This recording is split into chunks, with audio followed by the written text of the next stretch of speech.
After the race to the moon, the United States charts a new future with a new spacecraft. And a robotic mission to Jupiter struggles to get off the ground. We started tearing this thing apart and really began to find the warts on it. Meanwhile, another spacecraft attempts to complete the first reconnaissance of the outer planets. The initial calculation showed that we were going to be in great danger of getting really fuzzy pictures if we didn't do something to the spacecraft. ISS wide-angle electronics replacement heater is off. Iris replacement heater is off. And at close encounter, we would all be holding our breaths. You can't believe how exciting that was. The images that were returned this morning revealed a world unlike any of the others that we've seen. Yet, even in the midst of triumph, the future of planetary exploration seems in doubt. I'm kind of having a hard time reconciling all this to know what the next generation is going to be doing in space. The footsteps of Voyager, JPL and the beginnings of the space age. Next.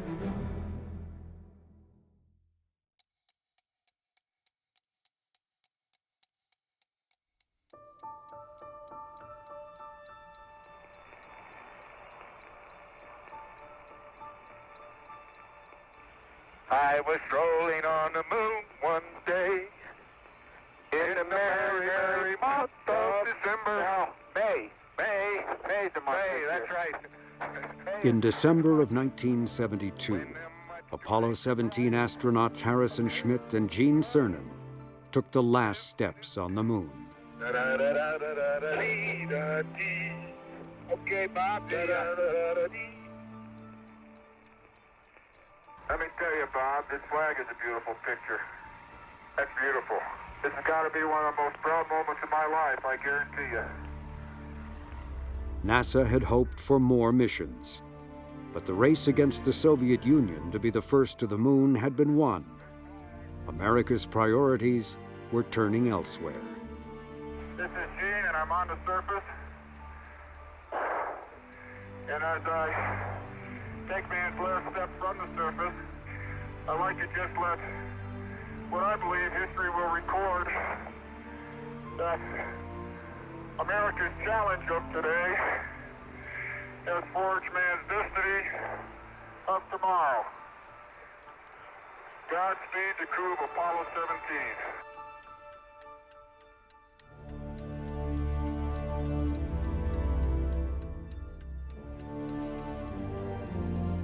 Long before this moment, NASA was charting a new future with a very different kind of spacecraft. One with wings that could glide back to a runway. The shuttle, as it came to be known, could be reused over and over again to ferry astronauts and cargo into space. Early designs envisioned an enormous rocket flown by pilots that would launch the shuttle into orbit. This extraordinary concept was as unaffordable as it was unrealistic. The final design was severely scaled back. What did not change were expectations. Proponents promised that with this winged orbiter, access to space would become routine commutes. The shuttle was to be cheaper and safer. But to make the economic model work meant abandoning expendable rockets. The shuttle's manifest was to carry all cargo for NASA, commercial companies, and even defense and intelligence agencies. But the shuttle's reach went only as far as low Earth orbit, and that was not good news for exploring the solar system. This was threatening the whole planetary program. But in this monopoly craze, NASA said, no, you can't just buy regular launch vehicles that were available. We're going to liquidate those. We're going to force them to close. Bruce Murray was often out of step with NASA, but he viewed the policy of a shuttle monopoly as a threat to the entire space agency. And so there were two issues. One was my programmatic view that this was a crazy thing to do and it It would, by the way, kill the planetary program, which it did for a decade. But more generally, it would destroy the agency. So the agency that had been able to do extraordinary things like Apollo was going to consciously transform itself to running a space transportation system because it had gained a monopoly. This was dreadfully wrong on both grounds.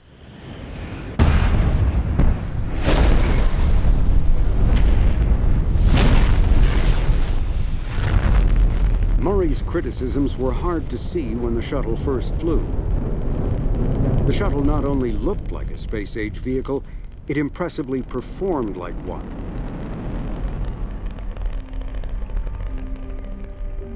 And Murray's opinions did nothing to discourage an enterprising group of JPLers from trying to hitch a ride on the shuttle. The team's leader was Charles Elachi, and he pitched a series of radar science experiments. And basically the configuration of it at launch, it will be configured in this arrangement. Once we get in orbit, then the antenna panels will be opened, which will take about 1 minute operation to open the antennas. NASA said yes to the proposal, and the second flight carried on board the Shuttle Imaging Radar A, the first in a series of radar payloads. Okay, Sally, we've got the arm secured right now. We're just getting ready to activate the survey. We've got the power on and we're getting ready to turn it on. Okay, sounds good. The radar experiments demonstrated how the shuttle could be used to better understand our own planet. But for spacecraft destined beyond Earth orbit, the shuttle's limitations would be crippling.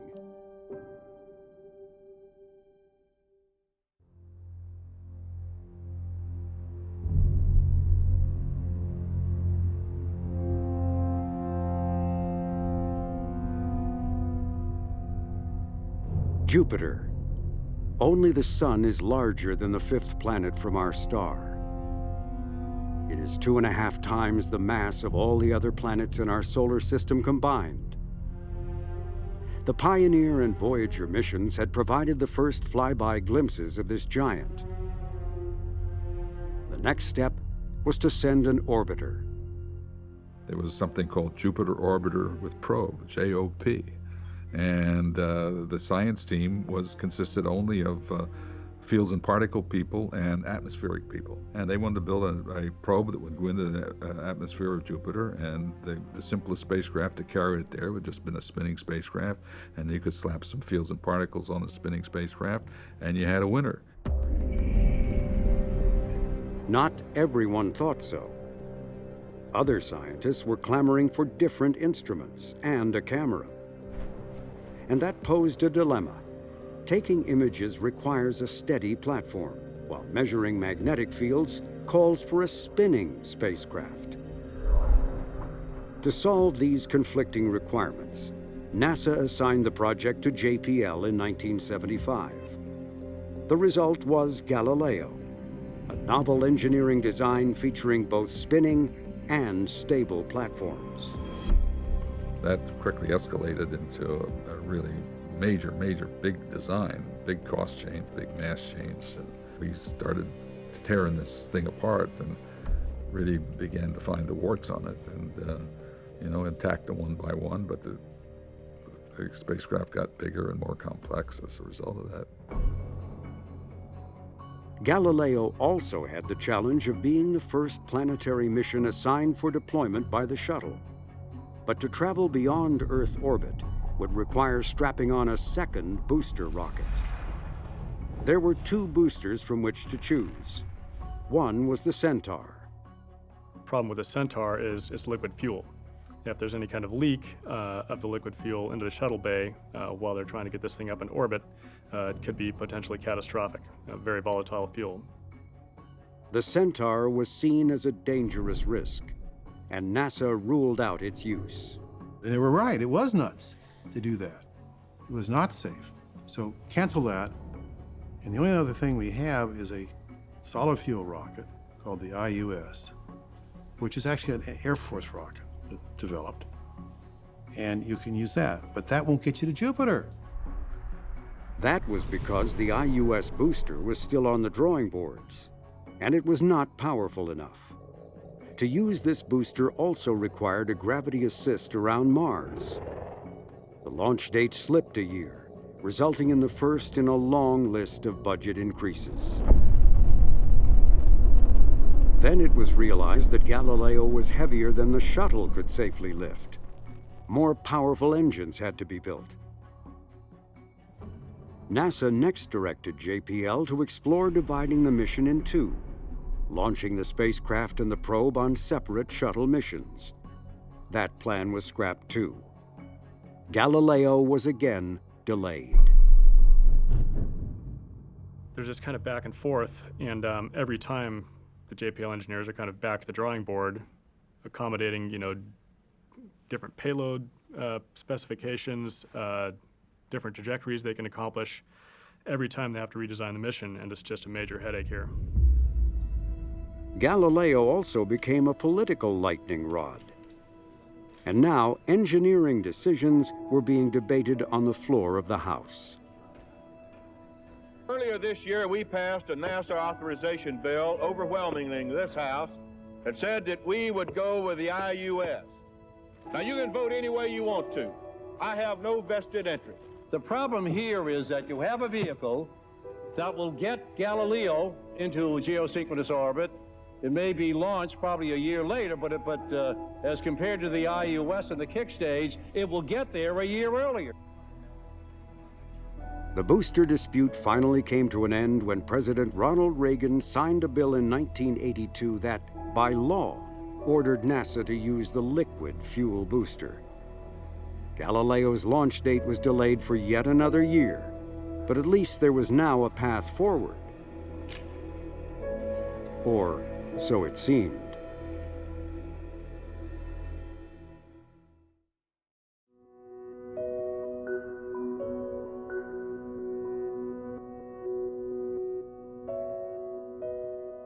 Galileo survived.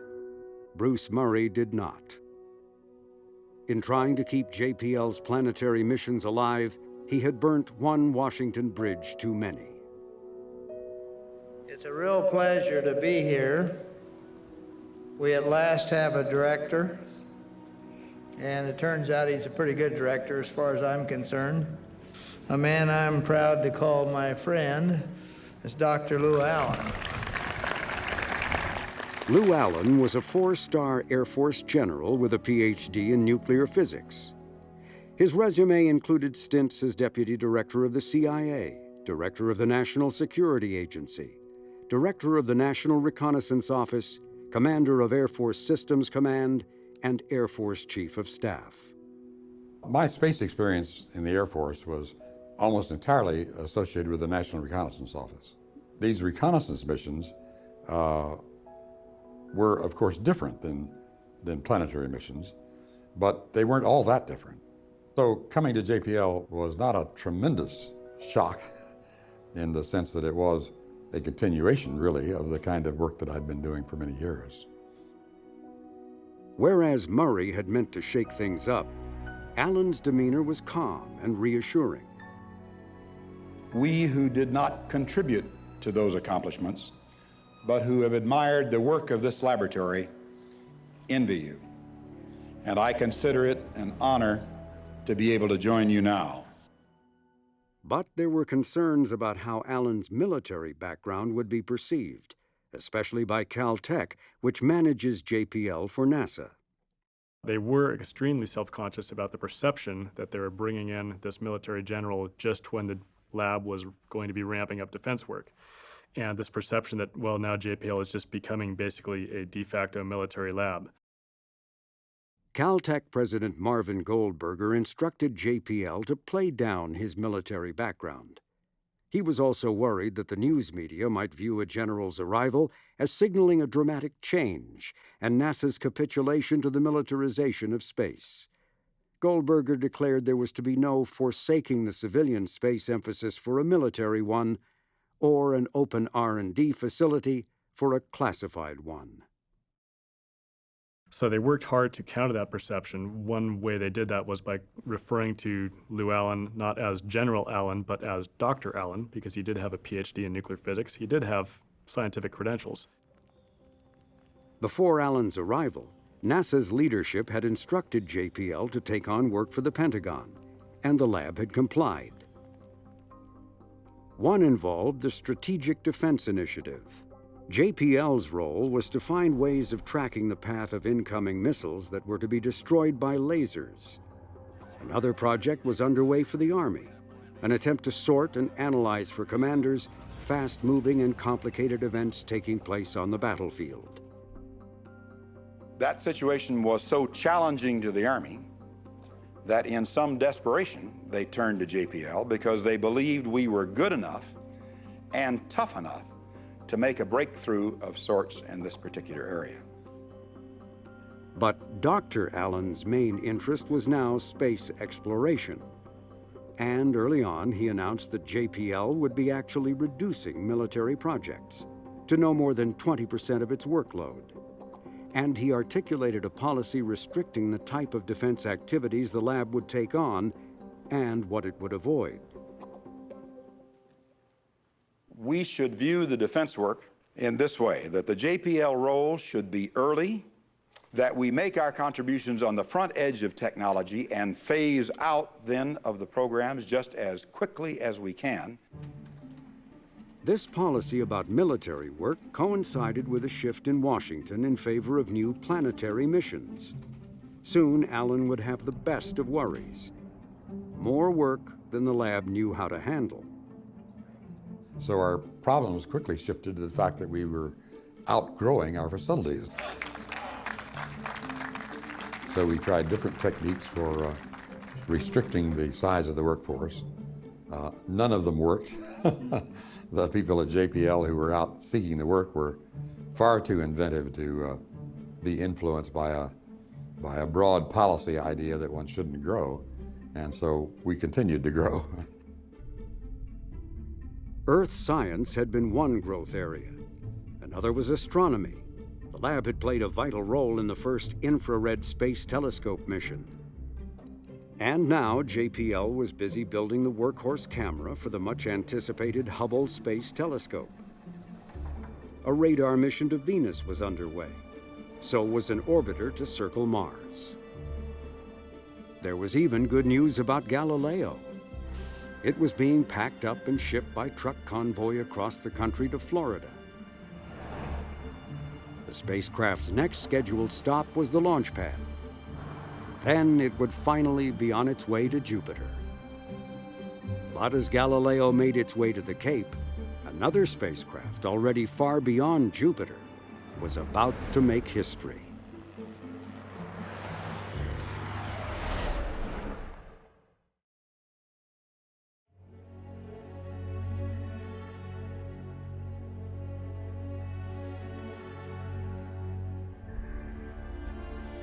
After triumphs at Jupiter and Saturn, Voyager 2 was closing in on the first encounter ever with the ice giant planet Uranus. Voyager's journey to this point had taken over 8 years. And the wear and tear of 1 billion miles was beginning to show. The scan platform that moved Voyager's camera was prone to seizing up. Transmitting instructions to the spacecraft was an elaborate chore, as the primary receiver was no longer functioning and the backup was only partially working. Getting a signal back from Voyager was a challenge too. One-way transmission time now took 3 hours. The extension of the mission to Uranus and Neptune, I think, highlights really one of the unsung heroes of JPL, and that is the Deep Space Network. The Deep Space Network is a group of antennas arrayed in 3 strategic locations around the globe. This is the essential link for tracking and communicating with all of NASA's interplanetary spacecraft. Those encounters at Uranus and Neptune would have been impossible without what the Deep Space Network, the DSN, did to get that data back. When you think about it, you've got the Voyager radio transmitter powered at about 23 watts, which is about the power of your refrigerator light bulb. And we're trying to pick up that signal here on Earth from well over 1 billion miles away. And picking out that very tiny little signal from that vast background of outer space is really a remarkable achievement when you think about it.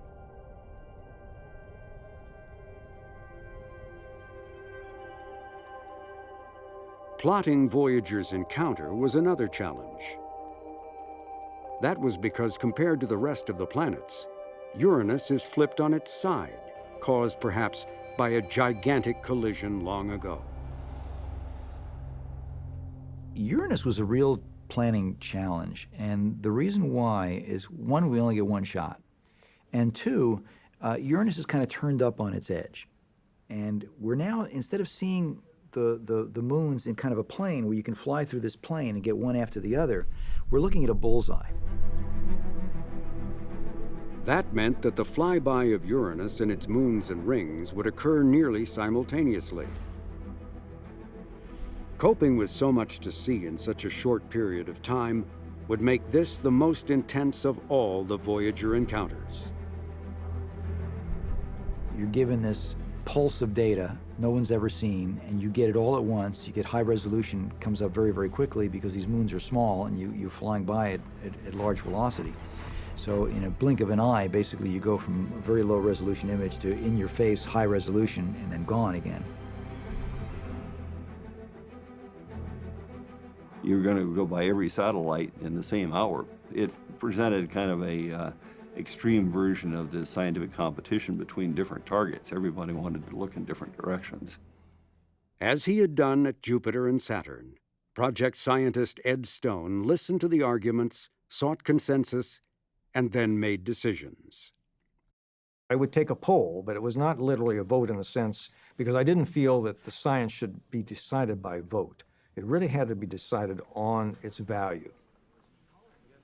And that had to be something that ultimately the group understood. In some cases, I had to make a decision where, in fact, it was really weighing two different objectives, and it was a judgment call. The biggest worry was whether anything could be seen at all. Anyone who has ever used a camera knows that taking a picture in focus requires a steady hand and ample light. Voyager was moving at over 30,000 miles per hour, and sunlight at Uranus is 400 times fainter than at Earth. One half of Uranus, in fact, was not even in sunlight. The initial calculation showed that we were going to be in great danger of getting really fuzzy pictures of practically everything if we didn't do something. And so we actually did some re-engineering on the spacecraft with the help of the engineering teams. Last medium rate started at 0620 and ended at 0623. We called it our anti-smear campaign. We basically improved our camera platform in flight by remotely changing how we operated it. Scientists could also thank the navigators for their astounding precision. Voyager would arrive just a single minute off the predicted schedule, a schedule calculated 5 years before. Now came the mad rush to squeeze close to 100 measurements into just a few hours. Off. Iris flash-off heater is off. There are no temperatures in the alarm. All items are as expected. Temperature is low, space 32. We were bringing our sleeping bags to our offices and sleeping overnight so that we could be there and not miss any of the great discoveries that were occurring on a regular basis. Even though we couldn't predict what they were, we knew there were going to be some great surprises.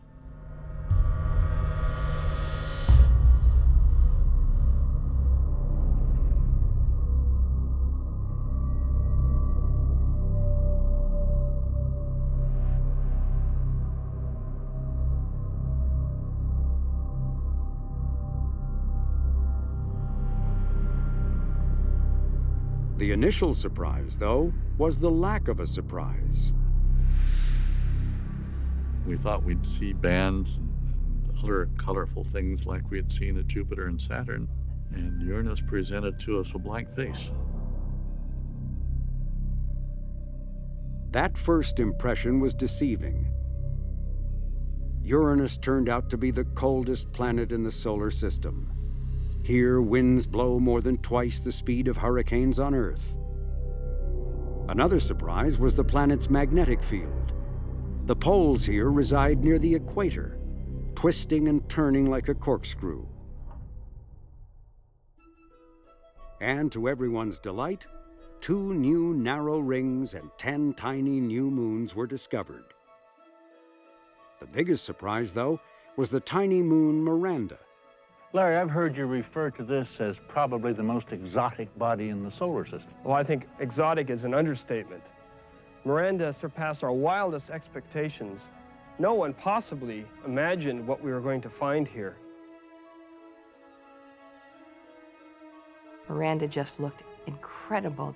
The amount of detailed structure, it looked like someone had just maybe like a clay or something sort of squeezed on it and given it all these different shapes and patterns. Miranda was another one of these weird jigsaw puzzles of 2 or 3 different types of terrain that looked like you just painted them on the surface and then ripped apart the images and then put them together in some haphazard way. It was clear that something had happened, some kind of activity had changed it from when it originally formed. It was probably hit with something very large, which actually disrupted it, broke it apart. So you now have a big chunk of rock and a big chunk of ice, and these big chunks came together, which created these peculiar terrains. This first ever visit to Uranus provided a bounty of discoveries. And NASA saw the encounter as an excellent backdrop to underscore to the press that 1986 was the agency's year of space science. Thanks, Jim. It's been a real pleasure and a thrill for me, as I'm sure it's been for all of you. It's been a brilliant scientific achievement. But the plan It's been backfired. an enormous These reporters were, almost to a person, unabashed supporters of exploring the planets. And the answer to one question had the effect of waving a red flag in front of a herd of disgruntled bulls.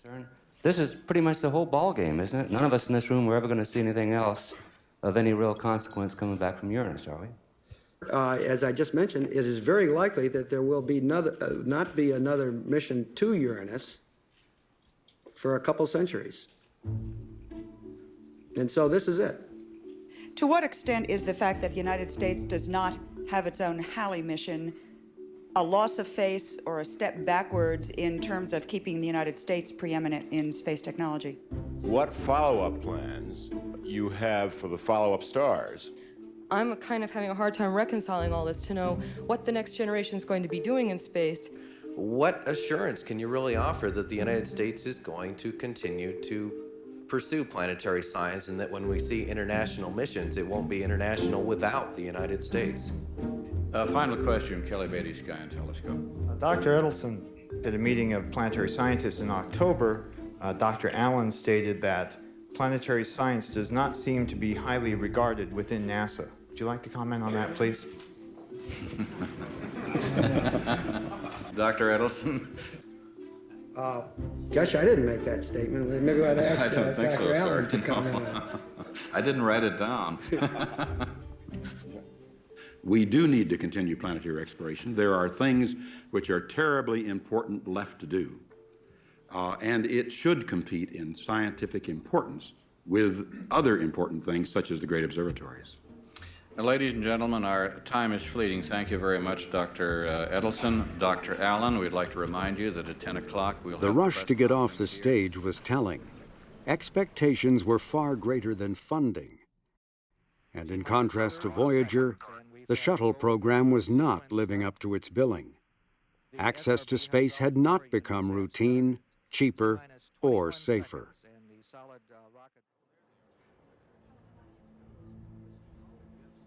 Two days after the Voyager press conference, scientists at JPL paused to watch the launch of the next shuttle flight. We were meeting in our daily science discussion meeting, and we had them through the weekends during that time period. And we had just finished discussing what we were going to talk about in the press conference that day. and it was time for the launch of the Challenger shuttle. And so we had a television set there in the room, and we broke our meeting up just in time to watch that. And T-minus 10, 9, 8, 7, 6. We have main engine start. 4, 3, 2, 1, and liftoff. Liftoff of the 25th Space Shuttle mission, and it has cleared the tower.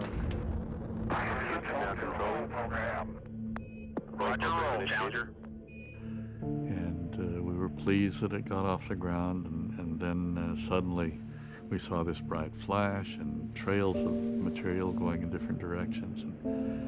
And it slowly dawned on us that the Challenger had actually blown apart. Flight controllers here looking very carefully at the situation. Obviously a major malfunction. It was a tremendous shock. We have no downlink. We had 2 TV monitors up, one that was streaming the pictures of Uranus coming back, and the second with the repeats of the explosions of the Challenger. So hard to watch those. Success versus, tremendous success with Voyager versus the heartbreak of what happened with Challenger.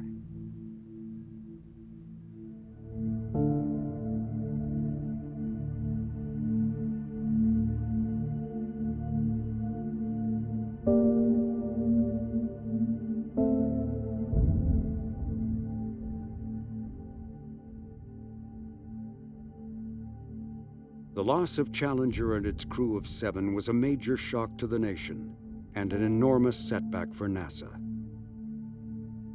All shuttle flights were grounded. With no shuttle and no available expendable rockets, there was no doorway into space for the United States. Galileo was wrapped up and transported back to Pasadena. Other missions to Venus, Saturn, and Mars were placed on hold. All of you recall, I'm sure, that 1986 was to be the year of space science. It began magnificently with Voyager's encounter with Uranus. But of course, the year of space science was brought to a tragic conclusion when the Challenger accident occurred so early in the year. We are overall looking at a substantial period of stand down in the achievement of space science information from the exploration of the solar system. Satellite programs will have to go into storage for a substantial period of time.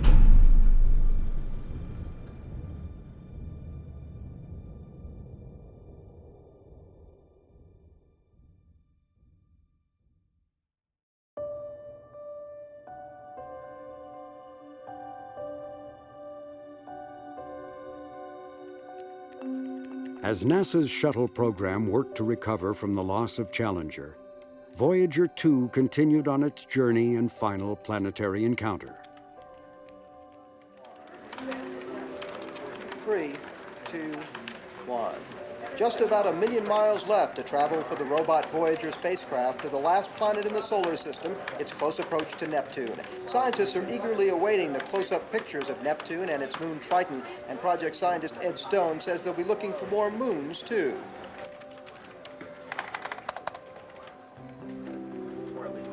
Neptune, 30 times as far from the sun as the Earth, very cold, very remote edge of the solar system.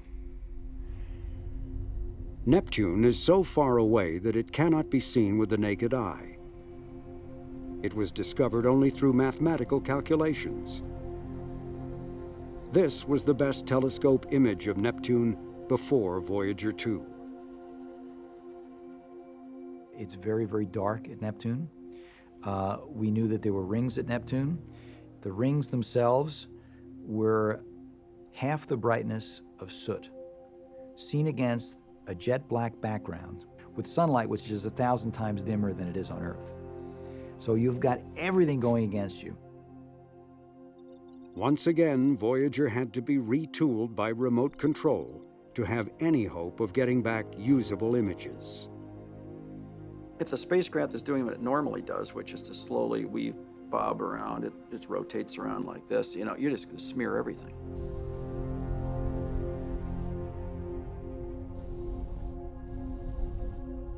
And so we had to go into the attitude control system and come up with very clever software changes to allow the spacecraft to stay very stable.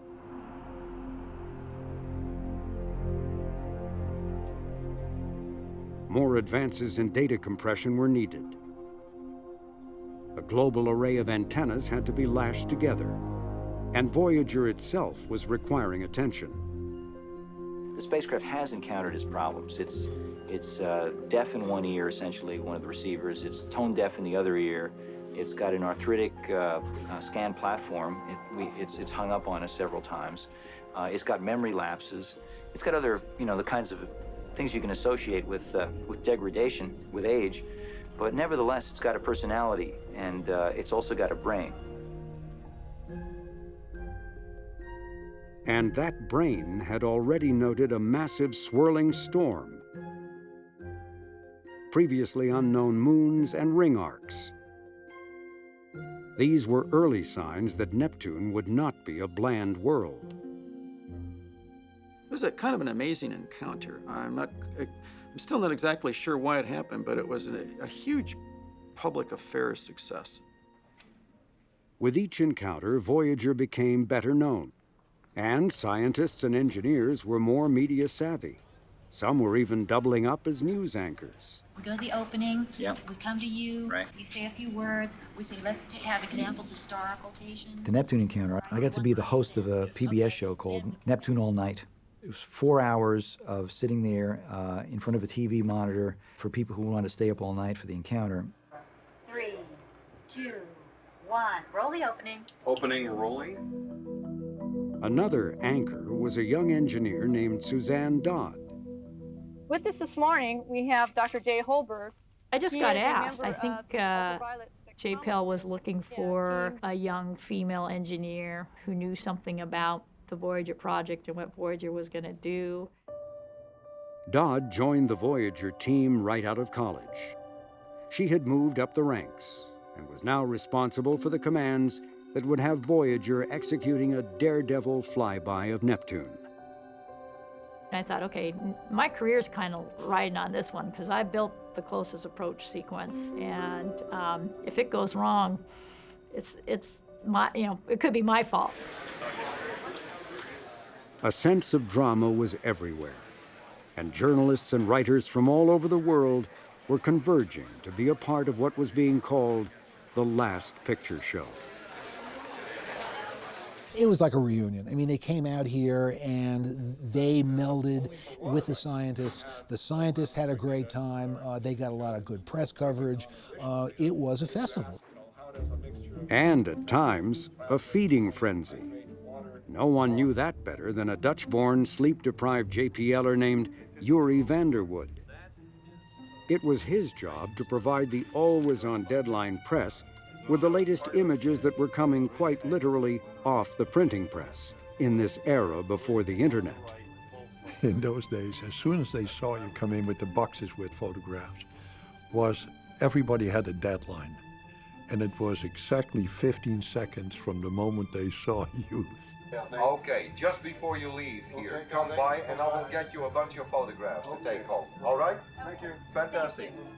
Then I had to turn around, go to the photo lab, and see what was coming in, as far as data is concerned, see how it was processed, then have 600 to 800 of those individual photographs printed of each, stacks of photographs that high. That had to happen through the night. But I had to stay there to get captions written and printed and glued on the back of each of the prints. 3 weeks I saw no bed.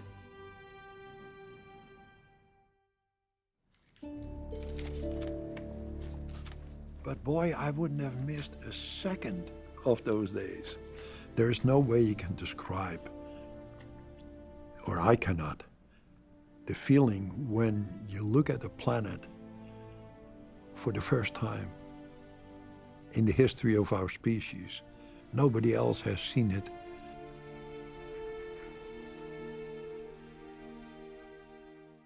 It's kind of interesting. Beautiful pictures frequently are the ones that also have a lot of scientific content in them.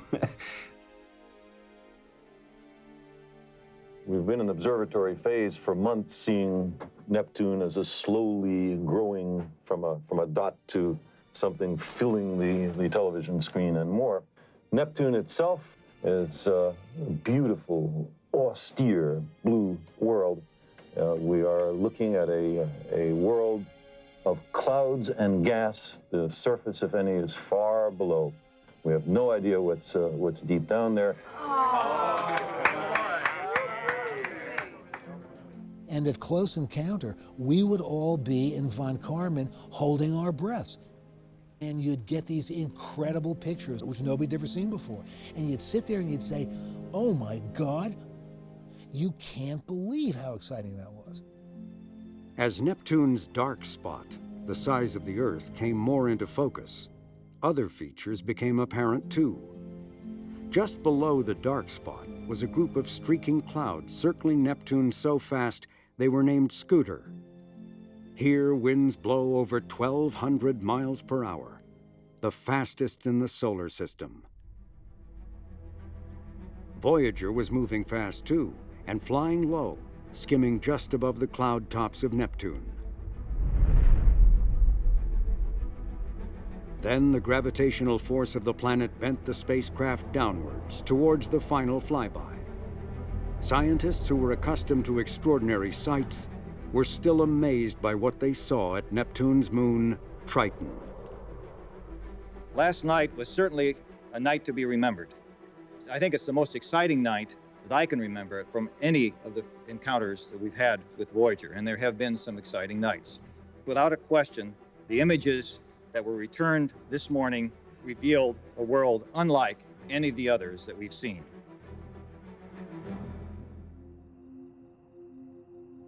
It seemed like a lot of these flybys often happened in the middle of the night or early morning hours, and that it seemed like that. And Triton was one of those.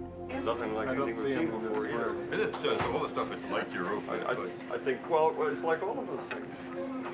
Voyager put all the things we've seen before that were strange and put it in one place again. I think for me, one of the highlights to see those early pictures come back and, people pointing at the screen and saying, what do you think that means? What do you think is going on? What is it? It's a crocodile of the solar system. It's Europa all over again. It's Europa all over. Beautiful. Oh, there are craters there. What Voyager saw was a frigid world of rock and ice. And it also had a very thin atmosphere. And the atmosphere had these cloud structures in it, these very, very thin, narrow clouds.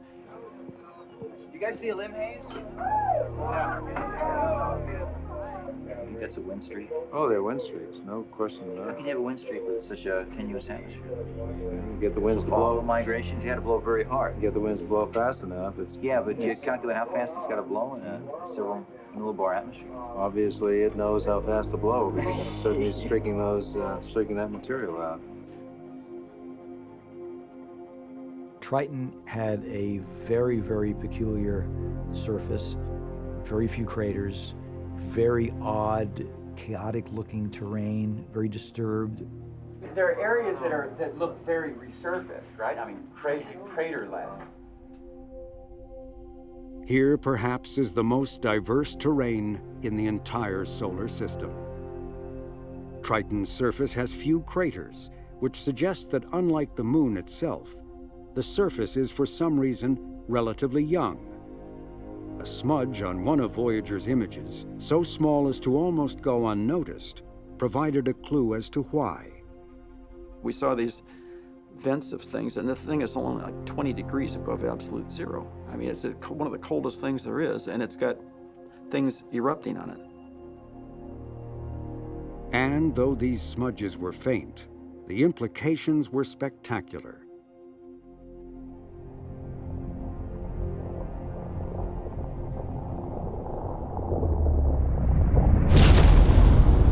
These were erupting geysers, shooting out material miles into space.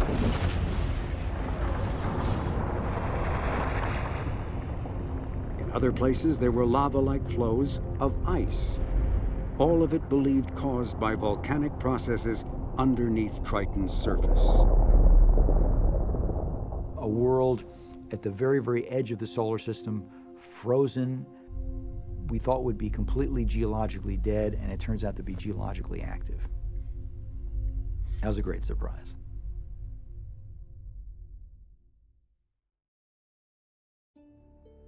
I think we were all just overwhelmed with the experience it had been. I mean, this, for everybody, I think, on the Voyager team, been the journey of a lifetime. There's no doubt that the wealth of discovery from this mission had never been matched by any other mission. Voyager discovered the diversity of the solar system, which really told us that the solar system is alive. The objects in the solar system have evolved and are continuing to evolve. And I think for a science team, that was a unique experience, which will be the highlight for many of the careers of the Voyager scientists. I think we should have a show of hands. Who's here from that 1972 imaging team? I think it was very sad for some of the people on the project who had been there for all 4 encounters and really had their whole life revolve around these 4 encounters. They had their children in between encounters, and you could watch your family grow by the different years. Okay, here's the candy. We couldn't have done it without her. So not only are you sort of done with the science aspect of the mission, but you're really losing your friends and your family as they go out and start working on other projects. If I really think about what's happened in the last few days, it's intellectually perhaps one of the most stimulating times of my life. Emotionally, it's one of the saddest. I've been here for the last 10 years. I've worked on this mission and always anticipated one encounter after the next, realizing they'd be fantastic, realizing that there'd be things totally unexpected. And it's over. We've done it. We've finished the first reconnaissance of the entire solar system. We've rewritten the textbooks. What do you do next?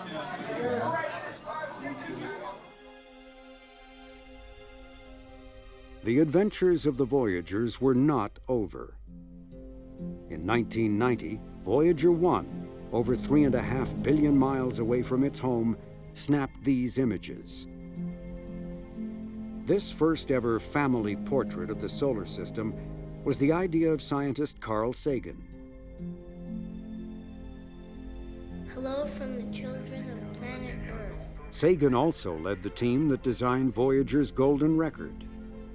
It is a greeting card containing sights and sounds of our planet. Should one day, somewhere in interstellar space, a wayfarer were to stumble upon the spacecraft and wonder who had sent it on its adventure. A member of the record team, and later Sagan's wife, was Andrew Ann. Together they wrote this excerpted passage about our pale blue dot.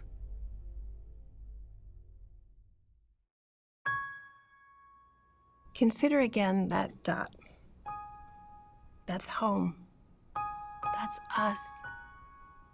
On it, everyone you love, everyone you know, everyone you ever heard of, every human being who ever was, lived out their lives.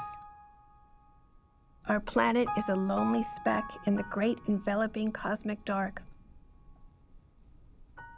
In our obscurity, in all this vastness, there is no hint that help will come from elsewhere to save us from ourselves. For the moment, the Earth is where we make our stand.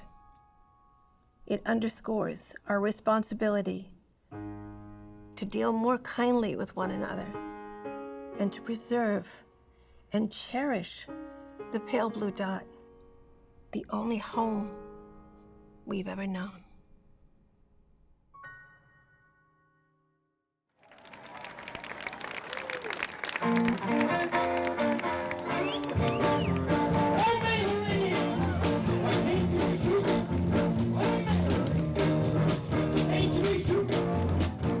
At the end of the encounter at Neptune and Triton, celebration organized by Carl Sagan and the Planetary Society was held on JPL's Mall.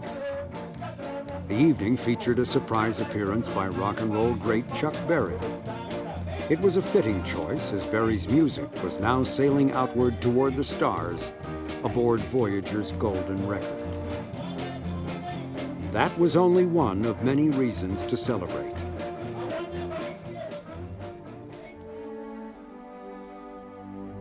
The shuttle was flying again.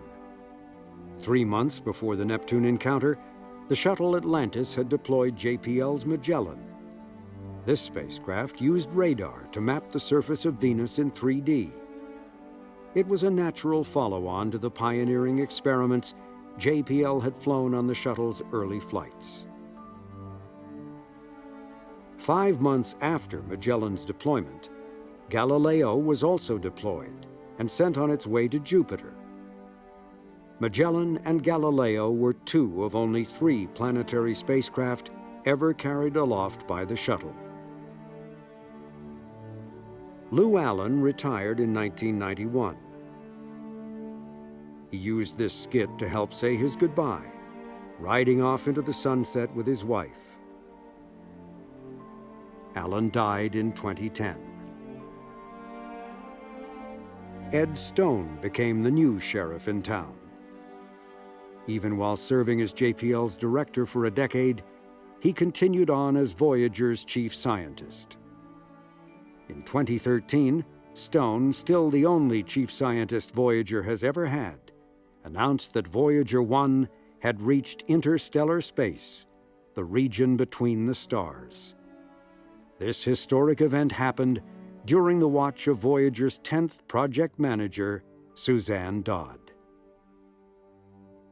All this was still ahead, but on this evening of the Neptune celebration, before Chuck Berry struck the first note on his guitar, Carl Sagan addressed the assembled crowd with words that are as fitting today as they were in 1989.